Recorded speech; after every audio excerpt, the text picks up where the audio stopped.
সাংবাদিকতা নিরপেক্ষ বুন ছেড়ে রাজনীতির দলীয় পতাকা হাতে নেওয়া এটা কি দীর্ঘদিনের সুপ্ত ইচ্ছা নাকি তাৎক্ষণিক কোনো খবরের বহিঃপ্রকাশ? তাৎক্ষণিক সিদ্ধান্ত। কারণ সাংবাদিকতা আপনি বলুন, আপনি করতে পারছেন? আপনার এলাকায় কোনো তৃণমূলের নেতার বিরুদ্ধে একটা খবর করুন, তারপরের দিন আপনার জায়গা হয়ে যাবে জেল। এই ছবিটা পাল্টাতে হবে, এই জঙ্গল রাজটা পাল্টাতে হবে। কোনো মহিলা যদি একটা ফেসবুকেও কিছু পোস্ট করে, তার বাড়িতে গিয়ে তৃণমূল হামলা চালাচ্ছে। আপনি বলুন, অভয়া দিদি আমাদের বাড়ির মেয়ে ছিল, ধর্ষণ করে খুন করা হয়েছে। তৃণমূল কি করেছে? প্রমাণ লোপাট করেছে। তৃণমূল কি করেছে? কাউকে বাঁচানোর জন্য সিভিক ভলেন্টিয়ারকে সামনে করে দিয়েছে। সেটা বিচারাধীন বিষয়, সবকিছু বিষয় ঠিক আছে। আপনি ছেড়ে দিন, হাসকালিতে ধর্ষণটা কে করলো? তৃণমূল। কসবা ল কলেজে ধর্ষণটা কে করলো? মনোজিৎ, তৃণমূলের নেতা। মহিলাদের উপর অত্যাচার করা তৃণমূলের কাজ, এবং সেই ট্রেন্ডকে আমরা নষ্ট করতে চাই, বাংলার মায়েদের বাঁচাতে চাই। আপনি বলুন, কৃষক বিরোধী সরকার তৃণমূল হ্যাঁ কিনা? আজকে আলুর দাম 100 টাকা প্যাকেট। মমতা বন্দ্যোপাধ্যায় বলছেন আলু কিনবেন, আলু কেনা শুরু হয়েছে। আলু কিনলেও কত কিনবেন? আমি 6 বিঘে চাষ করেছি, আমি নিজে। 6 বিঘে আলু কিনবেন তো? কিনবেন না তো? তাহলে ভোটের সময় এরকম গিমিক করে লাভ নেই। কৃষক বিরোধী সরকার, যুব সমাজের চাকরি চুরের সরকার, মহিলাদের উপর অত্যাচার করার সরকার। আমি প্রশ্ন করেছি, এবার আমার কাছে সুযোগ এসেছে যে আপনি সাংবাদিকতাটা করতে পারছেন না, আপনার উপর যেভাবে কেস দেওয়া হচ্ছে, যেভাবে আপনাকে আক্রমণ করা হচ্ছে, আপনি সাংবাদিকতা যদি করতে না পারেন, তাহলে আপনি এখানে এলে কাজ করতে পারবেন। আমি সেই সুযোগটা নিয়েছি। মানুষ বলছে আপনি নিরপেক্ষ সাংবাদিকতার নামে বিজেপির দালালি করতেন, এখন আপনি সত্যি বিজেপির একজন অ্যাক্টিভ কর্মী, কি বলবেন? শুনুন, আমি আপনাকে একটা প্রশ্ন করছি, উত্তর দিন। চাকরি চুরি হয়েছে বাংলায়, হ্যাঁ কিনা? হচ্ছে। চাকরি চুরি নিয়ে প্রশ্ন করাটা আমি বিজেপির দালালি করছি না মানুষের দালালি করছি? মানুষের দালালি করছি। আপনি বলুন, মহিলাদের উপর অত্যাচার হয়েছে, হ্যাঁ কিনা? হয়েছে তো? আমি মহিলাদের জন্য প্রশ্ন করেছি, তাহলে আমি বিজেপির দালালি করেছি না বাংলার মহিলাদের হয়ে আওয়াজ তুলেছি? বলুন। বাংলায় যুব সমাজের চাকরি চুরি, মহিলাদের উপর অত্যাচার, কৃষকদের উপর অত্যাচার, কৃষকদের হয়ে আমি কথা বলেছি। তাহলে আমি কাদের হয়ে দালালি করেছি? বিজেপির হয়ে দালালি করেছি না কৃষকদের হয়ে দালালি করেছি? কৃষকদের হয়ে। এবার আপনাকে প্রশ্ন করছি, যারা কৃষকদের স্বার্থে প্রশ্ন করেনি, যারা চাকরি চুরি হয়েছে প্রশ্ন করেনি, যারা মহিলাদের উপর অত্যাচার হয়েছে তারা প্রশ্ন করেনি, তারা কাদের দালালি করেছে? ধর্ষকদের দালালি করেছে? চাকরি চোরদের দালালি করেছে? যারা কৃষকদের পেট কেটে বড়লোক হয়েছে তাদের দালালি করেছে? দালাল তো তারা। আপনি যেদিন জয়েন করলেন অমিত শাহের মঞ্চ থেকে নিজ হাতে অমিত শাহের মঞ্চে আপনার জায়গা হলো, কিন্তু আপনার আমরা দেখলাম ব্রিগেডের মঞ্চে সেরকম জায়গা হলো না মঞ্চে। কেন, কি বলবেন? আমি তো অত বড় নেতা নই, আমি কর্মী। আমি জয়েন করেছি, আমার যেখানে জায়গা হওয়ার দরকার আমার সেখানে জায়গা হয়ে গেছে। মানুষের মনে, যুব সমাজের মনে, তরুণ প্রজন্মের মনে, মহিলাদের মনে এবং কৃষকদের মনে। জানে বাংলার ছেলে সন্তু পান, তাদের হয়ে প্রশ্ন করবে, তাদের হয়ে লড়াই করবে, তার জন্য তাদের মনে আমি জায়গা করে দিয়েছি। মথুরাপুরের জনসভায় লাইভ রিপোর্টিং চলাকালীন ইস্তফা দেওয়াকে নিয়ে নাটকীয় বলছেন অনেকেই। পেশাদারিত্বের জায়গা থেকে এই সিদ্ধান্তকে আপনি কিভাবে নেবেন অথবা কিভাবে ব্যাখ্যা করেন? আমি তো রিজাইন দিয়ে যোগদান করছি। অনেক অনেক সাংবাদিক আছে যারা পদের থেকে সাংবাদিকতাও করছে, মুখপাত্রের কাজও করছে, সাংবাদিকতাও করছে, আবার তৃণমূল সুপ্রিমোর পদলেহন করছে, তার সঙ্গে হেলিকপ্টারে ঘুরছে, গাড়িতে ঘুরছে, সব জায়গায় ঘুরছে।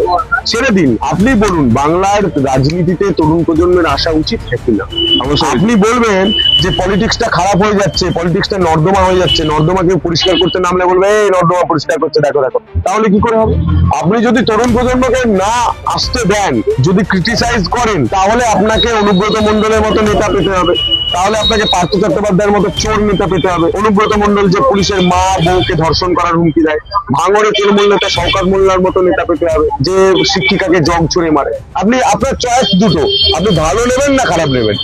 ভালো নেবেন, কিন্তু ওটা ধরবো না, মাছ ধরবো, জল ছুবো না বললে তো হবে। রিপাবলিক বাংলার পরিচিতি কি আপনার রাজনৈতিক উত্তরণের সিঁড়ি হিসেবে কাজ করছে বলে আপনি মনে করেন? আপনার মনে হয়? আমি কর্মী হিসাবে শুরু করেছি, লড়াই করছি, আজীবন কর্মী হিসাবে থাকবো, এবং মরণকালেও বিজেপির পতাকাটা যাতে আমার গায়ের উপর থাকে সেটার জন্য আমি প্রার্থনা করি। সাংবাদিক হিসাবে আপনি সিস্টেমের ভুল ধরতেন, এখন সেই সিস্টেমের আপনি অংশ, আগের মতোই কি স্পষ্টবাদী থাকতে পারবেন? একদম।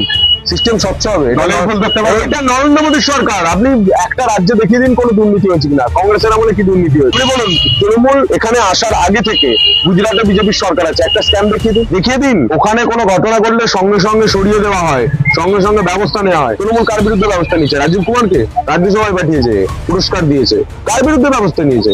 কোনো কারোর বিরুদ্ধে ব্যবস্থা নেয়নি। চোরের দল, ধর্ষকদের দল, কৃষক বিরোধী দল তৃণমূল কংগ্রেস। সন্দেশখালীর ঘটনায় আপনার গ্রেপ্তার হওয়া কি আপনার রাজনৈতিক ক্যারিয়ারের প্রধান ভিত্তি বা লঞ্চ প্যাড হিসেবে কাজ করছে? আপনাকে প্রথমেই আমি বলে দিয়েছি, আমি সাংবাদিক যখন ছিলাম, মথুরাপুরের সবার দুটোর যে লাইভ দিয়েছি, তখন পর্যন্ত আমি জানতাম না আমি পলিটিক্সে আসছি। আমার কাছে যে কথাটা বলা হয়, জিজ্ঞাসা করা হয়, তুমি সাংবাদিকতা করতে পারছো না, তুমি যদি রাজনীতিতে আসো তোমার মতো ছেলে কাজ করার সুযোগ পাবে এবং সাংবাদিকরা সুরক্ষিত হবে।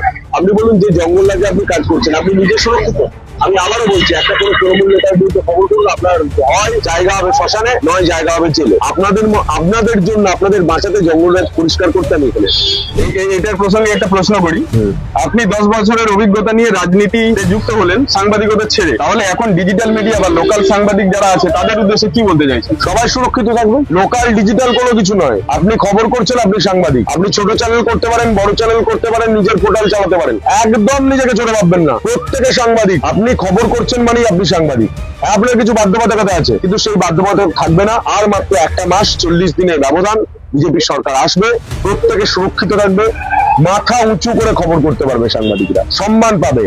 কেউ তাদেরকে এটা করো ওটা করো এইভাবে বলবে না, সম্মান দিতে হবে সাংবাদিকদের। আপনি কেন নির্দিষ্টভাবে বিজেপিকেই বেছে নিলেন? অন্য কোনো বিরোধী দলকেই আপনার বিকল্প হতে পারত? আপনার মনে হয় তৃণমূলকে হারানোর জন্য আইএসএফ, সিপিএম, কংগ্রেস কি যথেষ্ট? দেশকে বাঁচানোর জন্য নেশন ফার্স্ট নো কম্প্রোমাইজ বলা রাজনৈতিক দল একটা দেখিয়ে দিই, আমি সেখানেই কালকে জয়েন করে যাবো। যে বলবে নেশন ফার্স্ট নো কম্প্রোমাইজ, যে সার্জিক্যাল স্ট্রাইকের ভিডিও ফুটেজ চাইবে না, বলুন দেখান, আমি কালকে জয়েন করে যাবো। নেই তো, অপশন নেই। বুঝলাম। আচ্ছা, আপনি একজন ভূমিপুত্র হিসেবে পরিচিত হতে চাইছেন, কিন্তু দীর্ঘ সময় কলকাতায় সাংবাদিকতা করায় মাটির মানুষের সাথে আপনার বিচ্ছিন্নতা কি বাধা হতে পারে না? আমি কি স্টুডিওতে বসে সাংবাদিকতা করেছি? না, গ্রাউন্ডেও যেতেন? তোমার মতো ফিল্ডে নেমে সাংবাদিকতা করেছি। মানুষের সঙ্গেই ছিলাম, ভারতের মানুষের সঙ্গে ছিলাম, বাংলার মানুষের সঙ্গে ছিলাম। আমি এই প্রাদেশিকতার যে কট্টর রাজনীতি, এটাতে আমি বিশ্বাস করি না। ভূমিপুত্র আবার কি, বা ভারতে জন্মগ্রহণ করেছেন ভারতীয়। বর্তমানে বহু সাংবাদিক রাজনীতিতে আসছেন, এটা কি সুস্থ সাংবাদিকতার অশনি সংকেত নয়? সবাইকে আসা উচিত, সবাইকে আসা উচিত। রাজনীতি তবে পরিষ্কার হবে।